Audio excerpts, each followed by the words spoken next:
नमस्कार। आज के इस वीडियो में महाभारत कथा के अंतर्गत मायावी सरोवर पाठ के कथासार, शब्दार्थ तत्पश्चात प्रश्नोत्तर करेंगे। तो आइए शुरू करते हैं।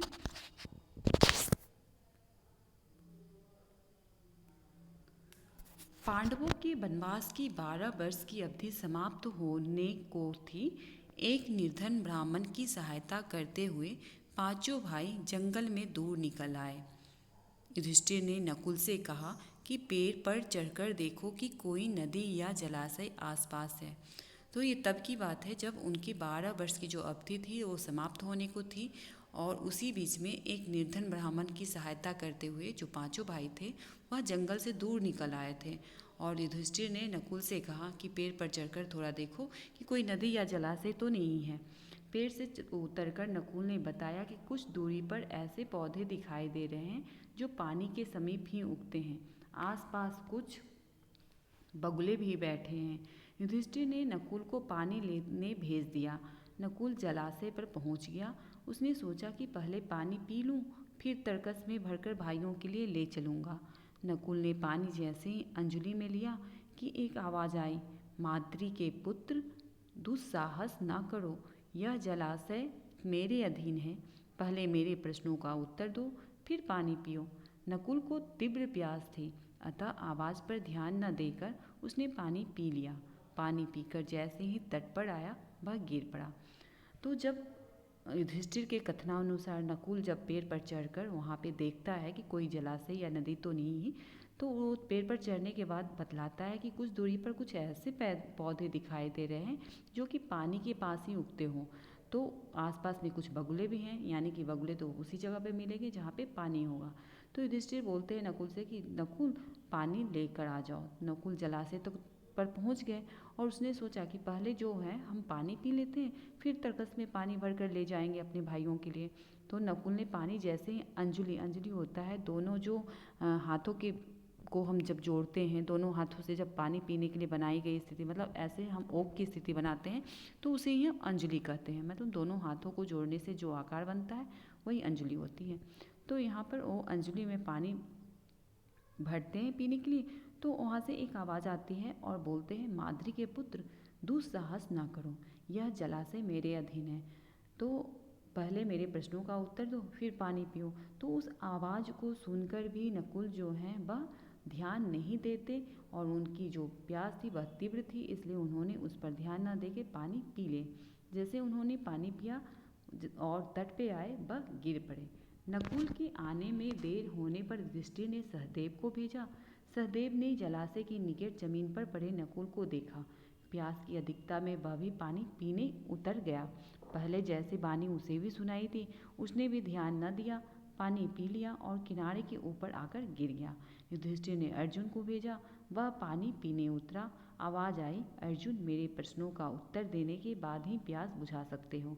यह तालाब मेरा है। मेरी बात नहीं मानोगे तो तुम्हारी भी वही गति होगी जो तुम्हारे दो भाइयों की हुई है। तो यहाँ सबसे पहले नकुल को युधिष्ठिर भेजते हैं, और नकुल ने क्या किया, जो जलाशय के बारे में बातें की गई, यानी कि जो यहाँ पे यक्ष रहता है उसने बोला कि यह जलाशय मेरे अधीन है, तो पहले मेरे प्रश्नों के उत्तर दो, फिर पानी पियो। लेकिन नकुल को तीव्र प्यास लगी थी, इसलिए उसने उस पर ध्यान न देके पानी पी लिया, और जैसे उसने पानी पिया तट पे आकर वो गिर गया। नकुल को जब आने में देरी हुई तो युधिष्ठिर ने सहदेव को भेजा, और सहदेव ने जलाशय के निकट जाकर वह भी जमीन पर जब पड़े नकुल को देखा तो उसकी भी प्यास से जो थी, उसकी भी प्यास की अधिकता थी, यानी कि वो भी प्यास से तड़प रहा था। इसलिए सबसे पहले सहदेव ने भी क्या किया, पानी पीने के लिए उतर गया, और पहले जैसे ही उसे भी एक आवाज़ सुनाई दी, उसने भी उस पर ध्यान न दिया और पानी पी लिया और किनारे के ऊपर आकर गिर पड़ा। युधिष्ठिर ने अर्जुन को भेजा, क्योंकि एक एक करके सभी भाइयों की यही गति हो रही थी। फिर अर्जुन को भेजा गया।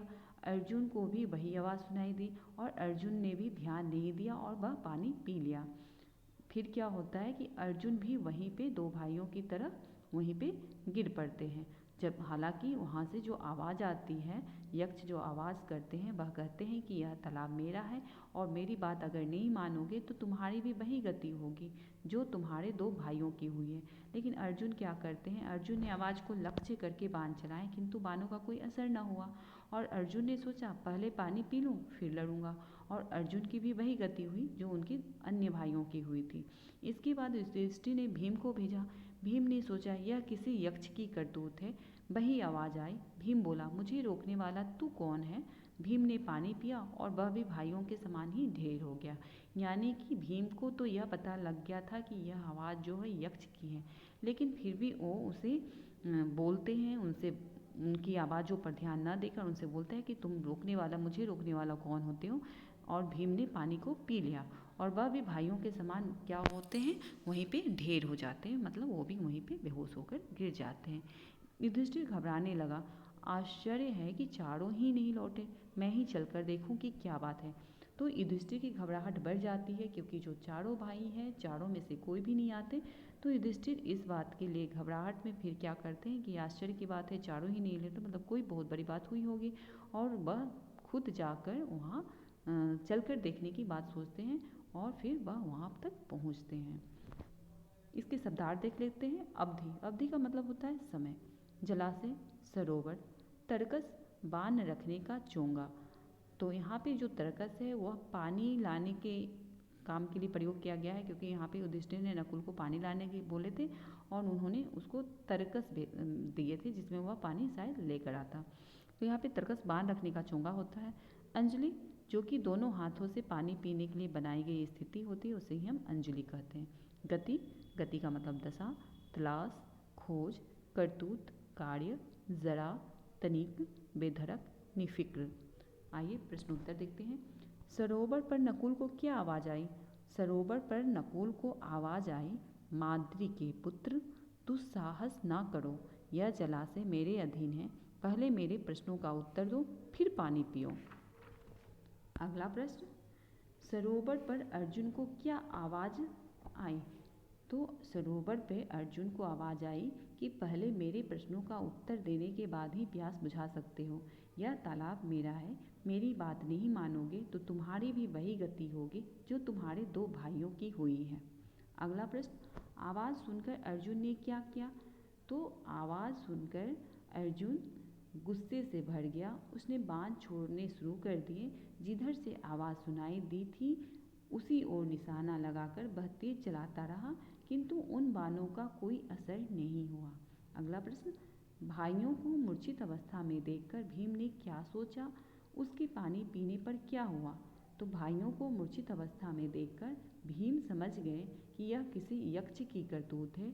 जब वही आवाज़ फिर आई कि मेरे प्रश्नों का उत्तर देकर ही तुम पानी पी सकते हो, तो भीम ने कहा मुझे रोकने वाले तुम कौन हो। ऐसा कहकर वे पानी पीने लगे, लेकिन वे भी मूर्छित हो गए। अगला प्रश्न, भाइयों के वापस न आने पर युधिष्ठिर ने क्या निर्णय लिया।